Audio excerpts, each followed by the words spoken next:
প্রিয় শিক্ষার্থী, আজকের বাংলা ক্লাসে তোমাদের স্বাগতম।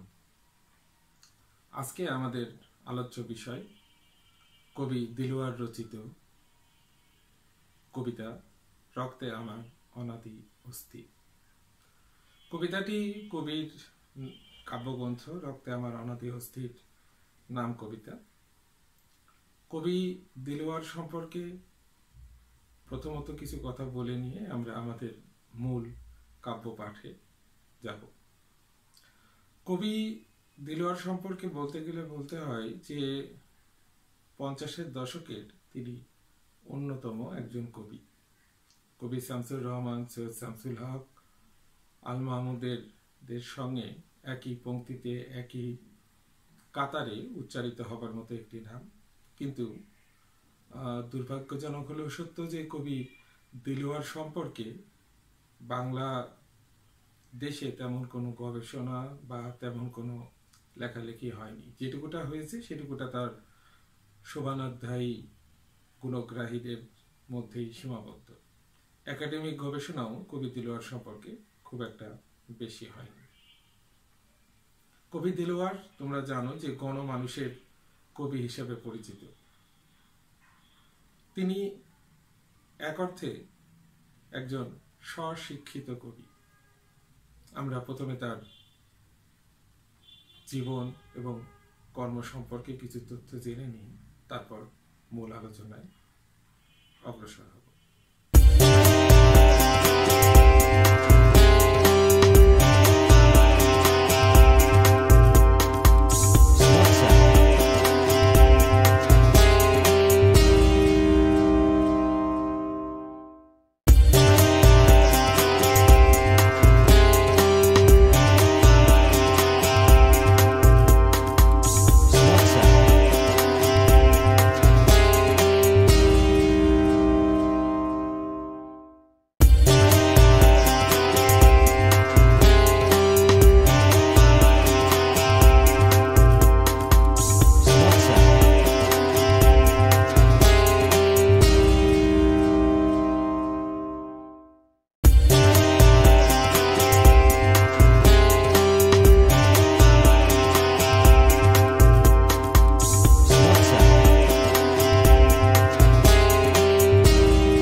কবি দিলওয়ার সম্পর্কে আমি প্রথমে তোমাদের কাছে বললাম যে কবি দিলওয়ার একজন স্বশিক্ষিত কবি, কারণ তার শিক্ষা জীবনটা খুব একটা দীর্ঘ নয় এবং কবি দিলওয়ার খুব অল্প বয়সে তার কাব্য চর্চা শুরু করেছিলেন।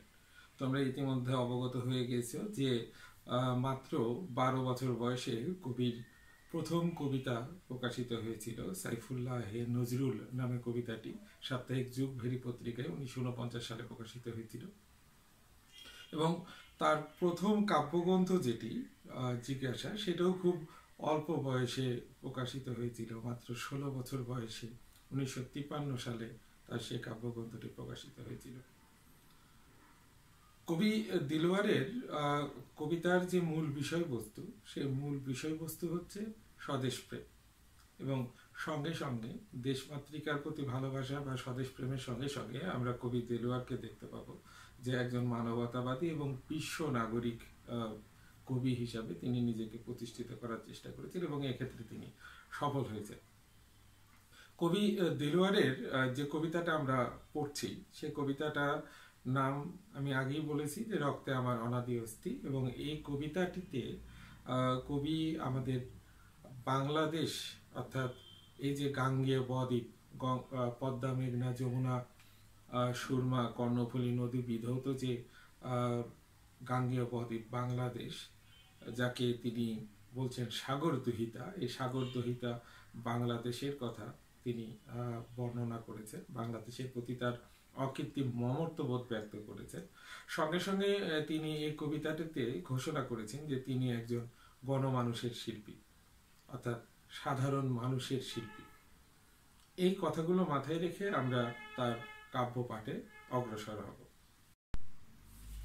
রক্তে আমার অনাদি অস্থি পাঠের পূর্বে তোমাদের একটা বিষয় জানিয়ে রাখি যে কবিতাটি তোমরা তোমাদের একাদশ দ্বাদশ শ্রেণীর বাংলা পাঠ্য বইয়ে দেখবে যে লেখা আছে যে সংক্ষেপকৃত একটি কবিতা। তো এই কবিতাটার মূল কবিতা থেকে কোন অংশটুকু সংক্ষেপ করা হয়েছে বা বাদ দেওয়া হয়েছে সেটা আমরা ভিডিওর কোনো একটা জায়গায় আলোচনা করব। তো তার আগে আমরা তোমাদের পাঠ্যপুস্তকে যে কবিতাটি আছে সে কবিতাটি আলোচনা শুরু করতে পারি। কবিতার শুরুতেই বলছেন কবি যে পদ্মা তোমার যৌবন চাই, যমুনা তোমার প্রেম। পদ্মা নদীর যৌবন চাচ্ছেন কবি দেলোয়ার। যৌবন অর্থে এখানে পরিপূর্ণতা। আমরা যদি একটু খেয়াল করি তাহলে দেখতে পাবো যে বাংলাদেশ পদ্মা, মেঘনা, যমুনা, কর্ণফুলী, সুরমা, তিস্তা এই নদীগুলোরই দান। এই নদীগুলোর সজীবতা বা পরিপূর্ণতার উপরে নির্ভর করছে বাংলাদেশের অস্তিত্ব। তাই এই নদীর, পদ্মা নদীর যৌবন অর্থাৎ বাংলার প্রধান নদী পদ্মার যৌবন বা পরিপূর্ণতা কবি চাইবেন বাংলাদেশকে টিকিয়ে রাখার জন্য, এটা খুবই স্বাভাবিক ব্যাপার। পাশাপাশি কবি বলছেন যে যমুনা তোমার প্রেম, যমুনা তোমার আমরা প্রেম চাই। প্রেম শব্দটাকে ভাঙলে পাওয়া যাবে প্রকৃতি প্রত্যয় যে প্রিয় যোগ ইমন, অর্থাৎ যমুনা নদীর কাছে যেন এই বাংলা নামক ভূখণ্ডটি প্রিয় হয়ে ওঠে কবির এমন একটি প্রত্যাশা। আমরা বিভিন্ন লোকগীতিতে বা লোককাহিনীতে পদ্মার একটা সর্বনাশী রূপ বা ভয়ঙ্কর রূপ দেখতে পাই, কিন্তু এক অর্থে যদি আমরা বিচার করে দেখি তাহলে দেখতে পাবো যে পদ্মা নদীর যে ভয়ঙ্কর রূপটা, এই রূপের চেয়েও যমুনা নদীর সর্বগ্রাসী রূপটা কিন্তু অনেক ভয়ঙ্কর। যমুনা যত দ্রুত আমাদের ভূখণ্ডকে তার নিজের গর্ভে নিয়ে নেয়, পদ্মা হয়তো ততখানি দ্রুত বা তত নির্মমভাবে এই ভূখণ্ডকে আমাদের তার গ্রাসে নিয়ে নেয় না। সেজন্য কবি বলছেন যে পদ্মার যৌবন অর্থাৎ পরিপূর্ণতা যেমন দরকার, যমুনা তোমার সহানুভূতিও এই বাংলা নামক ভূখণ্ডের জন্য খুবই জরুরি। সুরমা তোমার কাজল বুকের পলিতে গলিত হেম, অর্থাৎ সুরমা যে নদী, সেই নদীর যে কাজল কালো রং, সেই কাজল কালো রং যে পলি বয়ে নিয়ে আসে এবং পলি বয়ে নিয়ে এসে যে ভূখণ্ডটা গড়ে তোলে, সে ভূখণ্ডটা অত্যন্ত উর্বর এবং এই পলিমাটির, কালো পলিমাটি গলিত হেম বা সোনার চেয়ে কোনো অংশে কম নয় বাংলার মানুষের জন্য, বাংলার কৃষক শ্রমিকের জন্য। পদ্মা, যমুনা, সুরমা, মেঘনা, গঙ্গা, কর্ণফুলী, তোমার বুকে আমি নিরবধি গণমানবের তুলি। অর্থাৎ পদ্মা, যমুনা, সুরমা, মেঘনা, গঙ্গা এবং কর্ণফুলী যে নদীগুলো আছে, তোমরা যে ভূখণ্ড গড়ে তুলেছ, সেই গড়ে তোলা ভূখণ্ড অর্থাৎ বাংলাদেশের মানুষের আমি একজন শিল্পী। আমার শব্দের আঁচড়ে এই গণমানুষের সুখ দুঃখের কথা ফুটে ওঠে, আভাসিত হয়ে ওঠে, জগতের কাছে ব্যক্ত হয়। তাই আমি এই অঞ্চলের গণমানুষের একজন শিল্পী, গণমানুষের একজন কবি। এই জন্যই বোধহয় কবি দেলোয়ারকে গণমানুষের কবি হিসাবে চিহ্নিত করা হয়েছে। আচ্ছা, এখানে বলে রাখি এই জায়গা থেকে 6টা লাইন তোমাদের পাঠ্যসূচিভুক্ত রক্তে আমার অনাদি অস্তিত্বে বাদ দেওয়া হয়েছে বা কেটে নেওয়া হয়েছে। ঠিক আছে, আমরা তারপরে কন্টিনিউ করি। কত বিচিত্র জীবনের রং চারিদিকে করে খেলা, মুগ্ধ মরণ বাঁকে বাঁকে ঘুরে কাটায় মারণ বেলা। এই যে বাংলা, পদ্মা, মেঘনা, যমুনা, সুরমা, কর্ণফুলী, গঙ্গা নদী যে বাংলা গড়ে তুলেছে, এই বাংলায় বিচিত্র রকম জীবন খেলা করে বেড়ায়। নানা জাতি, নানা বর্ণের, নানা ভাষার মানুষের বসবাস এখানটায়। তাদের নানা রকম পেশা, তাদের নানা রকম জীবন আচরণ, এবং এই জীবন আচরণ নিয়েই, এই বৈচিত্র্য নিয়েই বাংলা নামক ভূখণ্ডের ঐক্যতা বা একতা। কিন্তু এই জীবন শুধু সহজ, স্বাভাবিক, সরল কোনো জীবন নয়। এই জীবনের বাঁকে বাঁকেও অনেক বিপদ আছে, অনেক শত্রু লুকায়িত আছে, অনেক ভয় আছে। তাই কবি বলছেন যে মুগ্ধ মরণ বাঁকে বাঁকে ঘুরে কাটায় মারণ বেলা। অর্থাৎ আমাদেরকে নানান বিপদ আপদ এবং প্রতিবন্ধকতার সঙ্গেও লড়াই করে যেতে হয়, যুদ্ধ করে যেতে হয়। কিন্তু তাই বলে কি আমাদের স্বপ্ন, আমাদের ভালোবাসা, আমাদের ভবিষ্যৎকে আমরা এই বিপদের হাতে ছেড়ে দেব? আমাদের হৃদয়ে কি তা আমরা লালন করব না? হ্যাঁ, লালন করব, এবং সেই স্বপ্নকে ভালোভাবেই আমরা লালন করব। কবি বলছেন যে রেখেছি আমার প্রাণ স্বপ্নকে বঙ্গোপসাগরেই। অর্থাৎ জীবনের বাঁকে বাঁকে মারণ বেলা থাকতে পারে, এই মারণ এবং বিপদ থেকে আমার স্বপ্নকে সুরক্ষিত রাখার জন্য, সুরক্ষিত করার জন্য আমি তাকে আমানত হিসাবে জমা রেখেছি বঙ্গোপসাগরের বুকে। তোমরা যদি একটু খেয়াল করে দেখো তাহলে দেখবা যে বঙ্গ নামক এই ভূমিটা 3 দিক থেকে খুবই নিরাপদ। এর উত্তর দিকে হিমালয় পর্বত শ্রেণী, দক্ষিণ দিকে বঙ্গোপসাগর, পূর্বে আরাকান পর্বত শ্রেণী, পশ্চিম দিকটা অর্থাৎ ভারতের পশ্চিম বাংলা যেটা পড়ছি, এটারও শেষ অংশে গিয়ে দেখবে ছোট নাগপুরের পাহাড় আছে।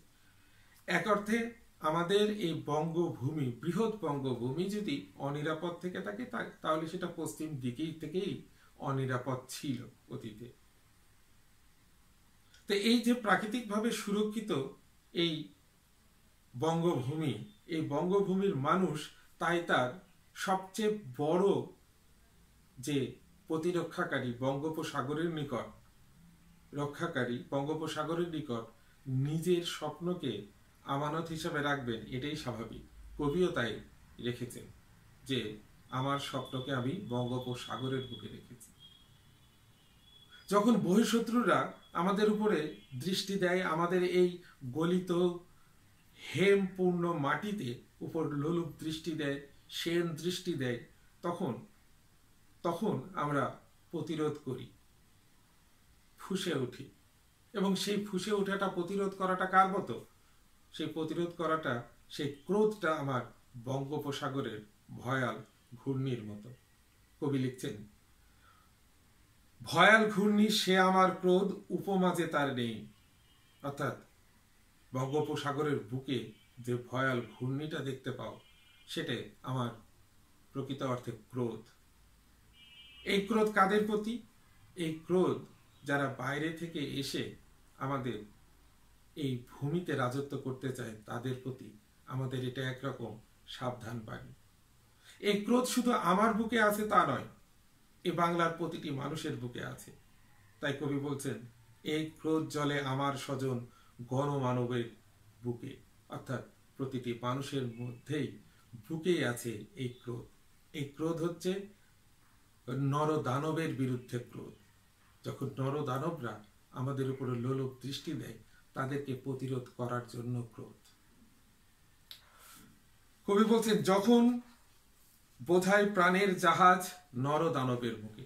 অর্থাৎ এই ক্রোধটা আরো ভয়ানক হয়ে ওঠে যখন আমাদের এই প্রাণপূর্ণ বঙ্গভূমিকে নরদানব অর্থাৎ বহিঃশত্রুরা আক্রমণ করতে আসে।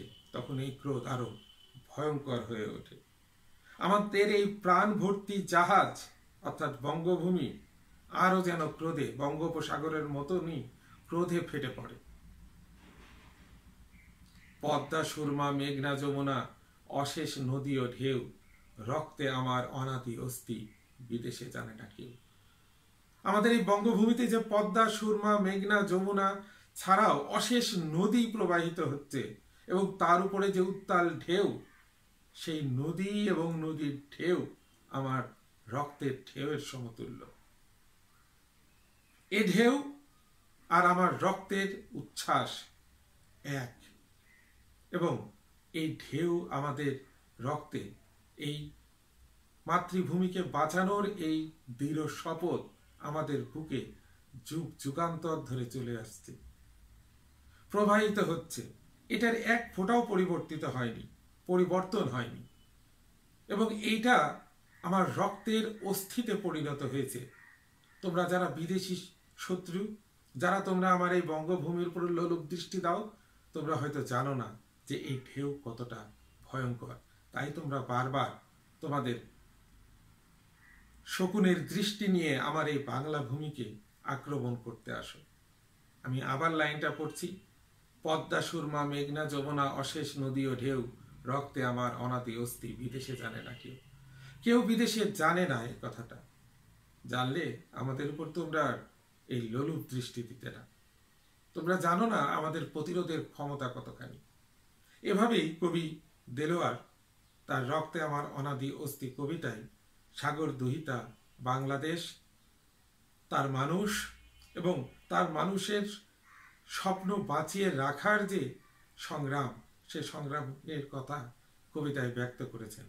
পাশাপাশি তিনি নিজেকে ঘোষণা করেছেন এই বঙ্গভূমির গণমানুষের একজন শিল্পী হিসাবে, যে বঙ্গভূমি পদ্মা, মেঘনা, যমুনা, গঙ্গা, কর্ণফুলী, সুরমা নদীর দান। রক্তে আমার অনাদি অস্থি কবিতাটি পাঠের সময় খেয়াল রাখবে যে কবি দেলোয়ার রচিত একটি কাব্যগ্রন্থের নাম হচ্ছে ঐকতান। তোমাদের এই পাঠ্যপুস্তকের অন্তর্গত একটি কবিতা আছে যেটার নামও ঐকতান। কবিতাটির রচয়িতা কবিগুরু রবীন্দ্রনাথ ঠাকুর। তো ভর্তি পরীক্ষায় যারা অংশগ্রহণ করবে তাদের জন্য বিষয়টি খুব বিশেষ গুরুত্বপূর্ণ। যদি সেখানে প্রশ্ন আসে যে ঐকতান কাব্যগ্রন্থটির রচয়িতাকে, সেক্ষেত্রে উত্তর হবে কবি দেলোয়ার। আর যদি আসে যে ঐকতান কবিতাটির রচয়িতাকে, তাহলে সেক্ষেত্রে উত্তর হবে কবিগুরু রবীন্দ্রনাথ ঠাকুর। এই বিষয়টি তোমরা মাথায় রাখবে। আর একটা বিষয় মাথায় রাখবে, সেটা হচ্ছে যে রক্তে আমার অনাদি অস্থি এই কবিতাটিতে যেমন নদীর নামের উল্লেখ আছে, তেমনি তোমাদের এই পৃথিবীতে এক স্থান আছে কবিতাটিতেও বেশ কিছু নদীর নামের উল্লেখ আছে। কোন কবিতায় কোন নদীর নামগুলো আছে এই বিষয়গুলোর একটা পৃথক তালিকা তোমরা তৈরি করে নিতে পারো। এটা তোমাদের বহু নির্বাচনী প্রশ্নের উত্তর দেওয়ার ক্ষেত্রে খুবই সহায়ক হবে। আমি এখানে বলে দিই যে রক্তে আমার অনাদি অস্থি কবিতাটাতে তোমাদের যে নদীগুলোর নাম আছে সেগুলো হচ্ছে পদ্মা, যমুনা, সুরমা, মেঘনা, গঙ্গা, কর্ণফুলী, অর্থাৎ মোট 6টি নদীর নাম আমরা এখানে দেখতে পাচ্ছি। তোমরা এভাবেই এই পৃথিবীতে একটি স্থান আছে কবিতাটির নদীর নামের তালিকাটাও তোমরা তৈরি করে রাখতে পারো, তাহলে তোমাদের বহু নির্বাচনী প্রশ্ন নিয়ে কোনো সংশয় আসবে না। আচ্ছা, আমি তোমাদের বলেছিলাম যে এই কবিতাটার কোন অংশটুকুটা সংক্ষিপ্ত করা হয়েছে। এখানে আমরা সেই অংশটুকুটা একটু পাঠ করে তোমাদেরকে শোনাই।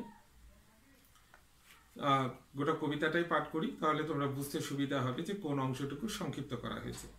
এখানে কবি বলছেন যে পদ্মা তোমার যৌবন চাই, যমুনা তোমার প্রেম, সুরমা তোমার কাজল বুকের পলিতে গলিত হেম। এ পর্যন্ত তোমাদের পাঠ্যপুস্তকে রয়েছে। এর পরের 7টা লাইন তোমাদের পাঠ্যপুস্তকে আর নেই, সেই 7টা লাইন বাদ দেওয়া হয়েছে। সেই 7টা লাইন আমি একটু পড়ছি।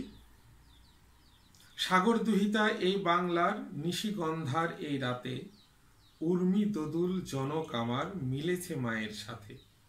সূর্যমুখীর সহদরা এই নারীর গর্ভকোষে, বাংলায় আমি জন্ম নিয়েছি জারিত স্বর্ণরসে।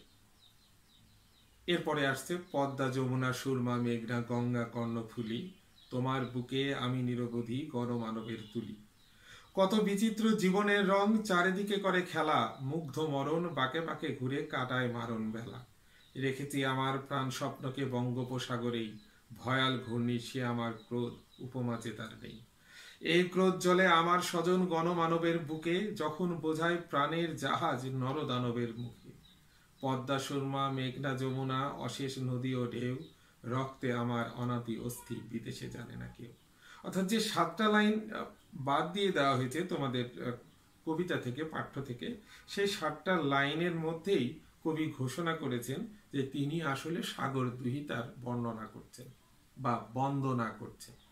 তোমাদের পাঠ পরিচিতির মধ্যে খেয়াল করে দেখলে দেখতে পাবা যে শুরুতেই বলা হয়েছে যে রক্তে আমার অনাদি অস্থি কবিতাটি কবির একই নামের কাব্যগ্রন্থর নাম কবিতা। রক্তে আমার অনাদি অস্থি 1981 খ্রিস্টাব্দে সিলেট থেকে প্রথম প্রকাশিত হয়।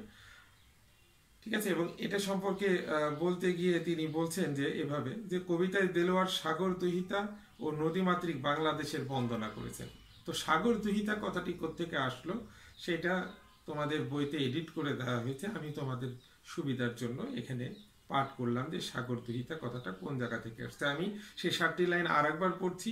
সাগর দুহিতা এই বাংলার নিশিগন্ধার এই রাতে, উর্মি দোদল জনক আমার মিলেছে মায়ের সাথে, সূর্যমুখীর সহদরা এই নারীর গর্ভকোষে, বাংলায় আমি জন্ম নিয়েছি জারিত স্বর্ণরসে। অর্থাৎ নিজের যে জন্ম প্রক্রিয়া, সেই জন্ম প্রক্রিয়া সম্পর্কে কবি খোলাখুলিভাবে এই কাব্যগ্রন্থ কবিতাটিতে উল্লেখ করেছেন যে কিভাবে তিনি এই পৃথিবীতে এসেছেন, যেটা আমাদের মানব জীবনের জন্য বা প্রতিটি প্রাণীর জন্যই এক অবশ্যম্ভাবিত সত্য, যে প্রক্রিয়ায় আমরা এই পৃথিবীতে আসি। এবং আমার কবি দেলোয়ার নিজের এটাকে সৌভাগ্য মনে করছেন যে তিনি এই সাগর দহিতা বঙ্গভূমিতেই এই একই প্রক্রিয়ায় জন্মগ্রহণ করেছিলেন।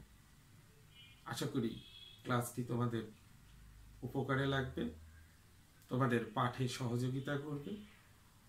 তোমাদের যদি ভিডিওটি ভালো লেগে থাকে তাহলে চ্যানেলটি সাবস্ক্রাইব করো। ধন্যবাদ।